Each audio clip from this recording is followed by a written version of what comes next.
Muy buenas, sean bienvenidos a esta nueva edición del serial sobre emprendimiento turístico que se desarrolla dentro de la Maestría en Administración y Negocios de la Universidad de Guadalajara en México y que ha sido desarrollado en colaboración con la Universidad de Sevilla en España. Los autores de este serial somos el profesor Rogelio Martínez, la profesora María de Pablo Romero y un servidor Javier Sánchez Rivas. En este segundo capítulo vamos a tratar la gestión de los sitios de turismo religioso. Las manifestaciones religiosas llevan acompañando al ser humano prácticamente desde que está en la Tierra y a través de la evolución histórica y física del mismo. Dependiendo de la institucionalización que han tenido estas manifestaciones, se han transformado en las religiones que llegan hasta nuestros días y que ha trascendido ámbitos sociales, económicos, patrimoniales, etc. El hecho de que la espiritualización se haya desarrollado y extendido de manera amplia a lo largo de todo el mundo ha provocado que en los últimos años esta espiritualidad se haya mercantilizado y se haya transformado en un turismo relacionado con los hechos religiosos o espirituales. El turismo religioso obedece a dos tipos de visión, una visión relacionada con la religión y una visión relacionada con aspectos no religiosos. Aquellos aspectos que se relacionan con la religión se atienden a determinadas peregrinaciones históricas que las religiones monoteístas han desarrollado a lo largo de los últimos 2 o 3 mil años aproximadamente, encuentros con lo divino en espacios sagrados o en entornos sagrados, así como la subsanación de enfermedades de tipo de salud o alguna necesidad mundana que puedan tener los creyentes, además de obligaciones que por norma se articulan en los distintos textos sagrados de las religiones monoteístas. Desde un punto de vista tratando aspectos no religiosos, el turismo relacionado con los espacios religiosos o espirituales nos ha llevado a una incertidumbre o a un razonamiento de viajes motivados por la incertidumbre existencial o aquellos aspectos relacionados con un encuentro del turista consigo mismo, con su interior, con la naturaleza, con los entornos patrimoniales, así como con la connivencia de unos espacios compartidos que indudablemente tiene que llevar aparejados aspectos religiosos. Desde ese punto de vista, cuando se habla, cuando se atiende al concepto del turismo religioso, se debe entender como una sistematización en torno a tres conceptos: el concepto de la religión, al concepto cultural y al concepto personal, siendo la religión el epicentro de los otros dos. El disfrute de los entornos patrimoniales en torno a la religión hace que se genere un encuentro consigo mismo, con la espiritualidad, con la creación y la belleza artística que indudablemente implementan los aspectos personales que se tratan dentro de la humanización de la religión. En ese sentido, debemos decir que las manifestaciones culturales y patrimoniales que se han desarrollado en torno a la religión a lo largo de la existencia del ser humano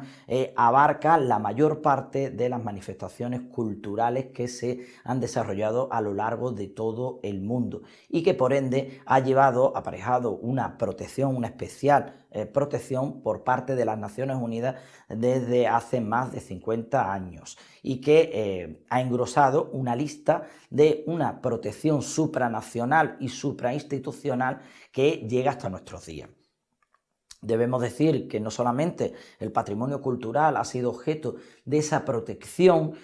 para implementar y relacionar el turismo religioso con el hecho patrimonial, sino que también los entornos naturales se han relacionado con el turismo religioso. Así se pueden destacar las sendas medioambientales relacionadas, por ejemplo, en la religión católica con el Camino de Santiago, que discurre a lo largo de senderos y sendas medioambientales que llegan desde los confines de Europa, desde Turquía, Israel, etc. También debemos decir que el hecho religioso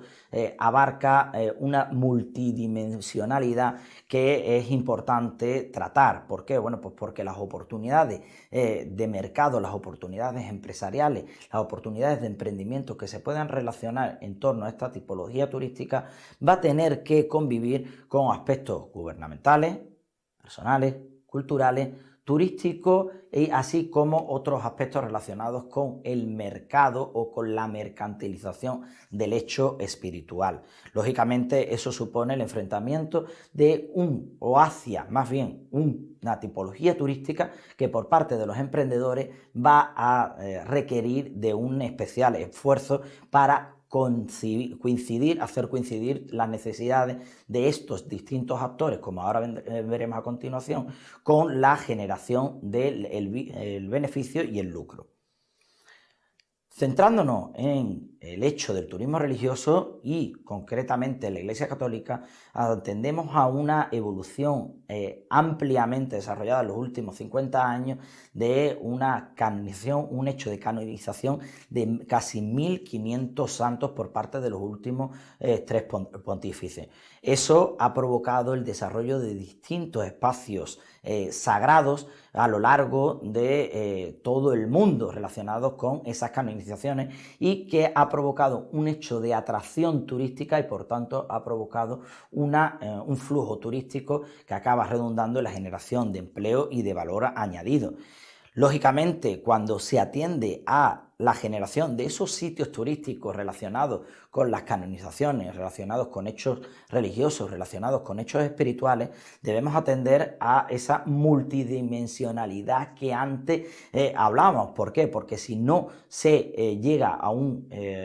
equilibrio entre esas dimensiones, será muy difícil hacer coincidir la generación del valor añadido y del empleo con el respeto a la tradición religiosa o espiritual. Desde un punto de vista social, atendemos a 4 actores concretamente: la comunidad propia del lugar donde se desarrolla el hecho religioso o el hecho espiritual, el gobierno, que debe encargarse de establecer ese sistema marco de relaciones y de articulación de los distintos agentes, las empresas que van a buscar la generación del empleo y del valor añadido, y el clero, que es, digamos, el propietario del hecho religioso y del hecho espiritual. Se debe procurar, como decíamos, una coincidencia de todos los intereses, una satisfacción de los intereses de los 4 actores que van a tener objeto dentro de esa relación social, para buscar el desarrollo de un entorno de calidad que permita no menoscabar el hecho religioso o el hecho patrimonial que esté sujeto o anexo a ese desarrollo turístico. Muy relacionado con la dimensión social, nos encontramos con la dimensión económica, ya que va a ser la encargada de articular el hecho turístico relacionado con el fenómeno religioso espiritual. Desde ese punto de vista, el desarrollo del espacio sagrado y la atracción turística va a requerir de un importante esfuerzo para renovar, en primer lugar, todas las infraestructuras, para adaptar toda la infraestructura a todo ese flujo turístico que va a acabar generando el hecho religioso. Por tanto, es importante que se lleven a cabo adecuadas inversiones, tanto públicas como privadas, que permitan dinamizar toda la actividad adjunta al hecho religioso o espiritual. En ese sentido, y atendiendo a aspectos geográficos, se debe procurar también una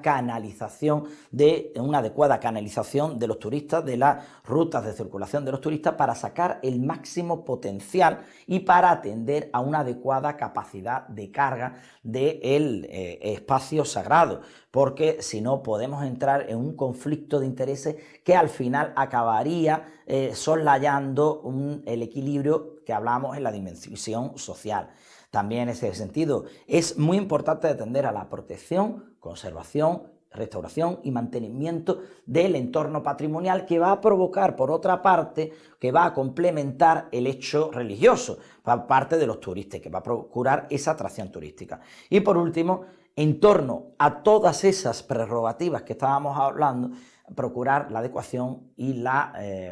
puesta en marcha de productos turísticos de primera calidad que permita ese equilibrio de todas las oportunidades. Si estábamos hablando en torno a la restauración, a la conservación del entorno patrimonial, es importantísimo atender al hecho de que la mayor parte de las manifestaciones culturales del mundo se relacionan con los hechos religiosos, con los hechos espirituales que han estado sujetas al ser humano. En este sentido, ha jugado un papel fundamental la UNESCO. ¿Por qué? Porque ha procurado una protección exhaustiva y clara de aquellos monumentos, de aquellos entornos patrimoniales que han estado protegidos por parte de las naciones y que la UNESCO ha reiterado la protección y que ha estado, como antes decía, sujeto a la propia evolución del ser humano dentro de su vinculación con lo espiritual, con lo divino, con lo supraterrenal. Debemos decir también que todo ese patrimonio que se relaciona con el hecho espiritual o con el hecho religioso, por parte de sus propietarios, es decir, las distintas iglesias monoteístas en este caso, también ha habido que llevar a cabo una adecuada equilibrio de intereses en torno al desarrollo de actividades turísticas por parte de los gobiernos civiles y la permisión o la permisividad de estos propietarios para que puedan acceder los turistas. En ese sentido, las presiones políticas y sociales han sido bastante importantes en los últimos años en todos los entornos o en los principales países con patrimonio cultural relacionado con el hecho religioso o espiritual. Desde un punto de vista de la dimensión medioambiental es importante también atender a cuestiones de tipo sostenible, es decir, no solamente debemos buscar el desarrollo, no solamente se debe buscar el desarrollo de las oportunidades relacionadas con los hechos turísticos religiosos o espirituales, sino que también se debe atender en torno a esa capacidad de carga que también nombrábamos anteriormente, a la sostenibilidad medioambiental en distintos aspectos: contaminación del medio ambiente, riesgo epidemiológico, recursos que se puedan desechar de la actividad turística, y en ese sentido se debe hacer una adecuada administración de los desechos que provoque la administración, el desarrollo turístico. En este sentido también se generan muchas oportunidades, ya que en los últimos años, los últimos 20 años, y como objetivo de desarrollo sostenible de la Agenda 2030, también se observa como oportunidades de negocio todos esos residuos que genera el propio turismo. Por tanto, al final hablamos de un epicentro en torno a la actividad religiosa, actividad turística religiosa espiritual, que genera oportunidades en los distintos puntos que estamos tratando para que busquen ese equilibrio en ese sistema multidimensional. En ese sentido, se puede atender al modelo de trípode de Martínez Cárdenas y de Domínguez García, en la cual se debe buscar la interrelación entre los lugares sagrados y las motivaciones turísticas que puedan generar una actividad de desarrollo sostenible a largo plazo. Esto es importantísimo. Estos aspectos son importantísimos porque en torno a esas actividades que permitan el equilibrio entre la motivación y el lugar sagrado y el hecho religioso o espiritual, se va a encontrar la oportunidad de negocio, del nicho de mercado en las distintas ramas de actuación que se puedan tener. Por tanto, como conclusiones que podríamos decir en torno al turismo religioso, en torno a la gestión de los sitios turísticos religiosos, es que este turismo está en un alza además de una manera especialmente importante en los últimos años, como ya hemos visto, a tenor de el enorme movimiento de canonización, sobre todo en la Iglesia católica, que la oportunidad del negocio está precisamente en el equilibrio, en la búsqueda de la conciliación de ese sistema multidimensional del que estábamos hablando y que va a atender a distintos aspectos y va a generar distintas necesidades por parte de los distintos actores que pueden ser atendidas por parte del empresariado. También es verdad que en cuanto a la sostenibilidad del entorno patrimonial, del entorno cultural y medioambiental, vamos a encontrar una adecuada